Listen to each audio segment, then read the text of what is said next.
Hello students, hope you all are fine. आज का हमारा टॉपिक है थ्योरी ऑफ सरफेस टेंशन। इसके बारे में बात करेंगे। इस थ्योरी में हम लोगों ने एक वेसल ली है, उसको फिल लिया है लिक्विड से। एक वेसल ली है जो कि एक लिक्विड से फिल्ड है, और ये थ्योरी बेस्ड है जो एक एजप्शन है, इंपॉर्टेंट एजप्शन है, एक इम्पॉर्टेंट जो मॉलिक्यूलर थ्योरी में जो एक चीज ली जाती है कि हर एक लिक्विड जो है वो बहुत सारे मॉलिक्यूल्स को बना करके मिलता है, या बहुत सारे मॉलिक्यूल्स को मिला करके एक लिक्विड जो है वो बनाया जाता है। तो इस थ्योरी में, थ्योरी ऑफ सरफेस टेंशन, मेरा लिक्विड है। थ्योरी ऑफ सरफेस टेंशन में हम लोग 3 मॉलिक्यूल कंसीडर करेंगे, और उन 3 मॉलिक्यूल के बेसिक्स पे, उनके बेसिक पर हम लोग अपनी जो पूरी थ्योरी है उसको डिराइव करेंगे। मैंने कहा मेरे पास 3 मॉलिक्यूल है, molecule A, molecule B and molecule C. 3 molecules मैंने अपने सिचुएशन में, अपने लिक्विड में कंसीडर किए हैं, molecule A, molecule B and molecule C. जो मॉलिक्यूल ए है वो कंप्लीटली, उसका जो पूरा पोर्शन है वो लिक्विड के अंदर है। Molecule A is present inside the liquid. जो मॉलिक्यूल बी है वो कुछ थोड़ा सा जो उसका पोर्शन है वो लिक्विड के बाहर है। हम कह सकते हैं कि the molecule B lies partially outside और आउटवर्ड्स द लिक्विड, और मॉलिक्यूल सी का हाफ पोर्शन या काफी ज्यादा पोर्शन जो है वो बाहर की तरफ देखा गया है या बाहर की तरफ है।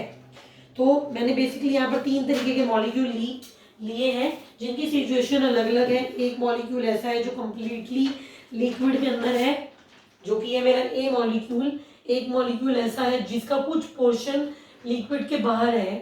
तो एक थर्ड मॉलिक्यूल, मॉलिक्यूल सी ऐसा है जिसका काफी सारा पोर्शन मेरा लिक्विड के बाहर पाया गया है।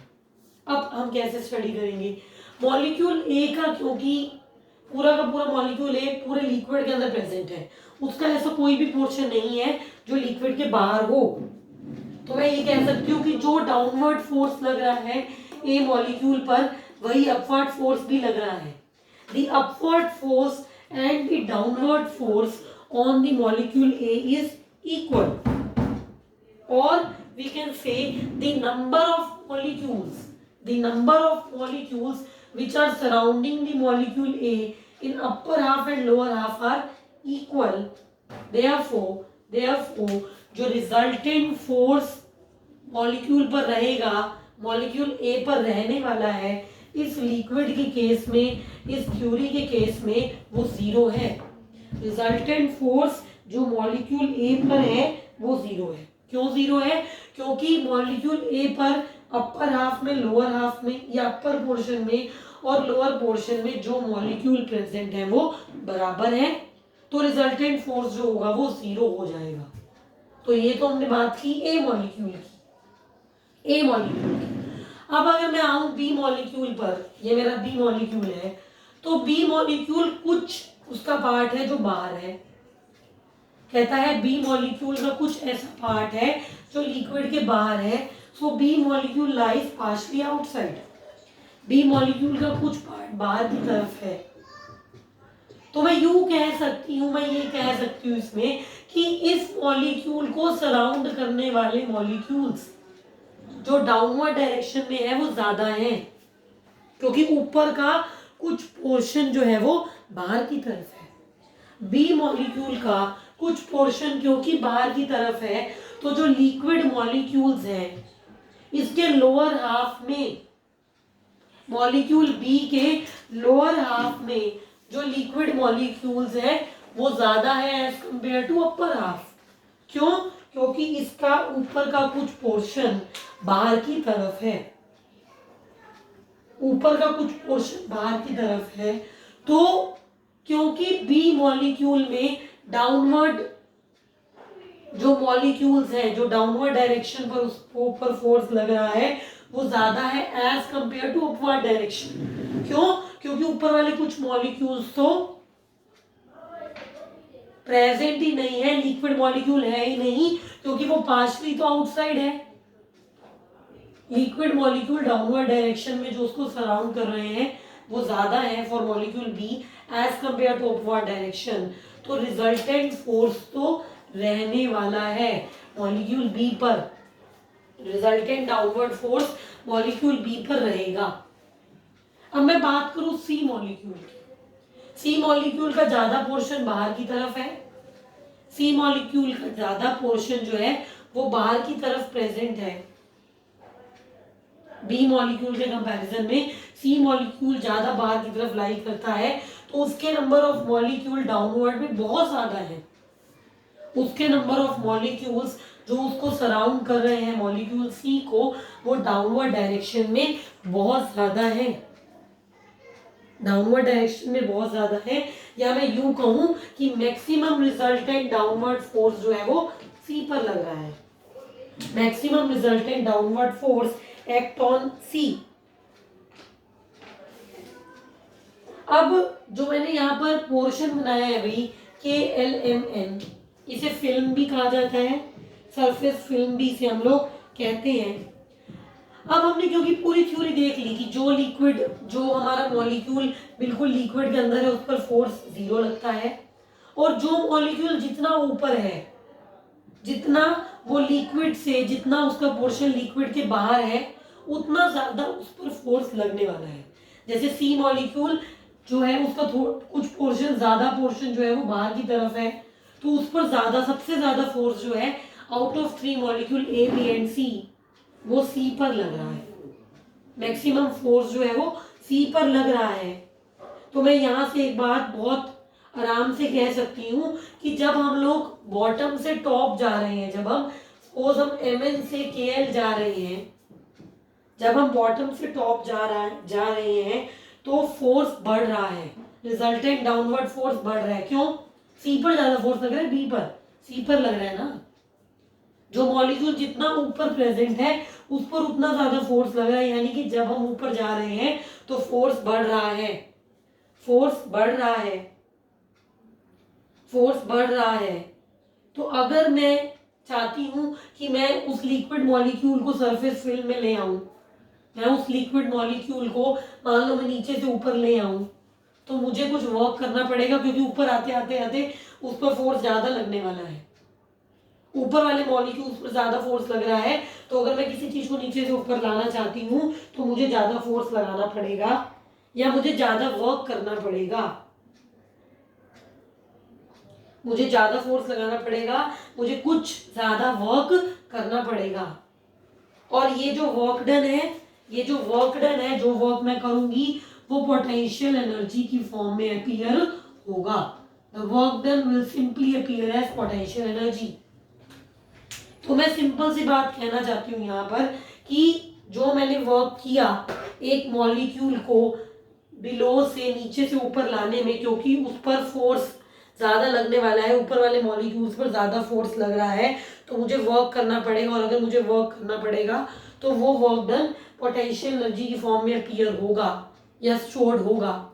तो अल्टीमेटली क्या होने वाला है, मेरी पोटेंशियल एनर्जी बढ़ने वाली है, मेरी पोटेंशियल एनर्जी, या मैं यूं कहूं कि मेरी एनर्जी बढ़ने वाली है, एनर्जी बढ़ने वाली है, मेरी जो एनर्जी है वो बढ़ने वाली है। तो theory of surface tension basically क्या कहती है कि हमारी जो एनर्जी है वो बढ़ जाती है उस केस में, जब एक मॉलिक्यूल को हम लोग लेकर के आ रहे हैं तो वो एडिशनल पोटेंशियल एनर्जी का काम करता है, पोटेंशियल एनर्जी हमारी बढ़ जाती है। और मैंने पहले भी कई बार कहा है, every system need to be stable. Stability के लिए क्या जरूरी है कि उसकी एनर्जी क्या हो, कम हो। In order to be stable the energy should be minimum. अब इस एनर्जी को कैसे घटाएं भाई, नया एक वो आ गया, एनर्जी बढ़ रही है, भाई एनर्जी बढ़ रही है, एनर्जी को कैसे घटाएं, एनर्जी को कैसे हम लोग डिक्रीज करें, how to decrease the energy. Energy हम लोग डिक्रीज कर सकते हैं, एनर्जी हम लोग डिक्रीज कर सकते हैं अगर अगर ये पोटेंशियल एनर्जी घट जाए, ये पोटेंशियल एनर्जी घट जाए। ये पोटेंशियल एनर्जी कब घटेगी, ये पोटेंशियल एनर्जी कब घटेगी, जब ये फिल्म छोटी होगी। ये पोटेंशियल एनर्जी कब घटेगी, जब ये फिल्म छोटी होगी। छोटी होने का मतलब है कि हम इसके सरफेस एरिया को मिनिमम कर देंगे, हम इसके सरफेस एरिया को मिनिमम कर देंगे। तो बेसिकली हुआ क्या, क्या चीज आई कि सरफेस एरिया मिनिमम हो रहा है, सरफेस एरिया मिनिमम हो रहा है। तो सरफेस टेंशन होता क्या है भाई, it is a property by virtue of which the liquid, the free surface of liquid tend to acquire the minimum area. तो ये वो कहानी रही कि सरफेस जो है लिक्विड की वो मिनिमम एरिया कैसे एक्वायर कर रही है। क्यों वो मिनिमम एरिया एक्वायर करना चाहती है, मैं यूं कहूँ मिनिमम एरिया वो इसीलिए एक्वायर करना चाहती है क्योंकि अगर एरिया कम होगा, इसका एरिया कम होगा, मॉलिक्यूल इस पोर्शन में कम होंगे, मॉलिक्यूल इस पोर्शन में कम होंगे, उनकी जो एडिशनल पोटेंशियल एनर्जी है वो कम होगी। और अगर एडिशनल पोटेंशियल एनर्जी कम होगी तो मेरा, अगर एडिशनल पोटेंशियल एनर्जी कम होगी तो मेरा सिस्टम स्टेबल हो जाएगा। Stability means the less energy, stability means the less energy.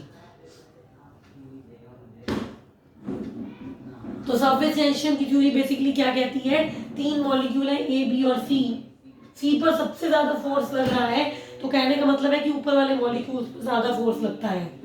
अगर कोई मॉलिक्यूल सरफेस फिल्म में है, उसकी पोटेंशियल एनर्जी ज्यादा है, घटानी है तो क्या करो, पोटेंशियल एनर्जी घटानी है तो सरफेस एरिया को कम कर दो, छोटा होगा, छोटा होगा। अगर मेरी फिल्म सरफेस फिल्म KLMN छोटी होगी, उसके अंदर प्रेजेंट नंबर ऑफ मॉलिक्यूल छोटे होंगे, उनकी पोटेंशियल एनर्जी कम होगी, पोटेंशियल एनर्जी कम होगी तो मेरा सिस्टम किसकी तरफ जाएगा, स्टेबिलिटी की तरफ जाएगा ना। Therefore the property of surface tension is observed और therefore the liquid tend to acquire the minimum surface area. आज हमने बात की थ्योरी ऑफ सरफेस टेंशन के बारे में।